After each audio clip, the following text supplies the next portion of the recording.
Hello and welcome back to Women's Football Talk, the YouTube channel that brings you all the latest news and stories from around the world of women's football. And today we are continuing within our WSL previews and we are looking at Aston Villa.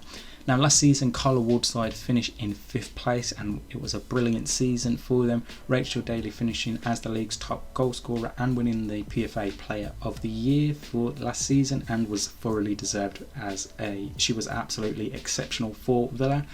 The signings they've made this season, so we've seen Daphne Van Donsela come in to replace Hannah Hampton, who's gone on elsewhere following the expiry of her contract. We've seen Kirsty Hansen and Anna Patton's loan turn into permanent deals. We've also seen the likes of Adriana Leone and Ebony Salmon come into the club. So I'm excited to see what this Villa side can do this season. I expect them to have a very strong season like they did last season. Finishing amongst the best of the rest wouldn't be too surprising to see, and I think now that they have brought in Ebony Salmon, it means that they're not heavily reliant on Rachel Daly to be scoring the goals as much as she did last season. Yes, it'd be fantastic to see Daly do that again, but I think the fact that now I feel like there's less pressure on Rachel Daly to thrive as much and get the goals as there was last season. It means Ebony Salmon can come into the side and score the goals for Carla Ward's side. Overall, I think looking at terms of departures, a lot of players left following the expiry of their contracts. So you look at Chantal Boyhalorka, there was also Rush Littlejohn, just to name a couple. I don't think that really is going to impact Villa too much. I think overall it's still a very strong squad and they will definitely be improving as the season goes on, and I think the whole team that they've got now is definitely a very strong squad and will push on a lot this season. Obviously, I have Jordan Nobbs again for a full season. Lucy Staniforth now going into her first full season after joining in January from the club. I've got Kenza Darley in midfield as well, so it's a very strong Villa team that I'm actually looking forward to seeing a lot this season as it progresses. To start their season, it's quite tricky if you look at it on paper.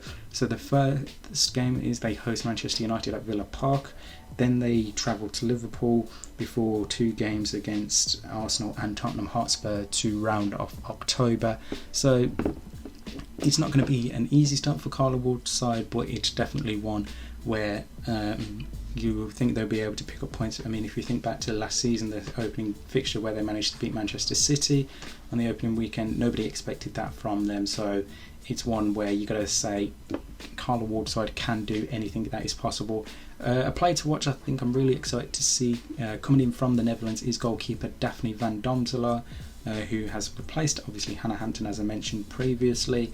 Top keeper from what we've seen at the European Championships last summer and the World Cup this summer. Young keeper, 24-25, plenty of years ahead of her, and I think she's definitely going to help Villa improve massively.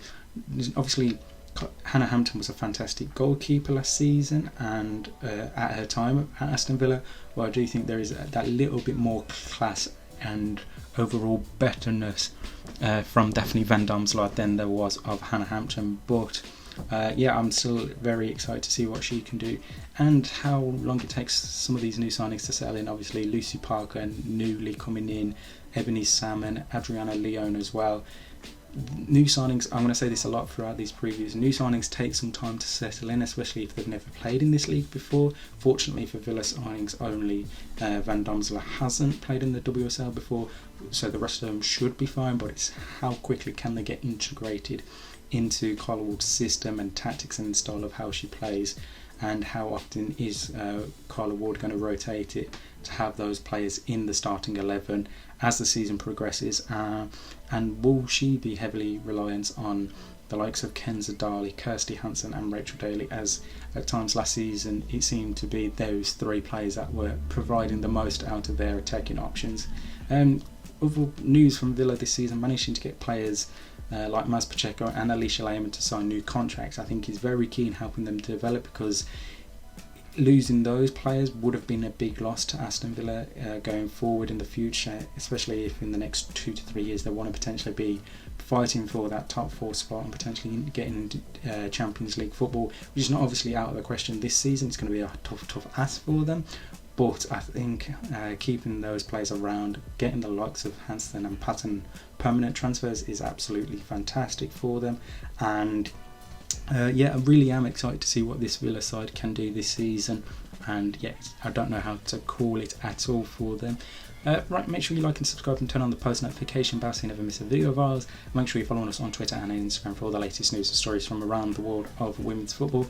Make sure you check out our podcast as well, are available on all podcast sites. Women's Football Talk, link will be in the description below. But in the meantime, we'll see you soon.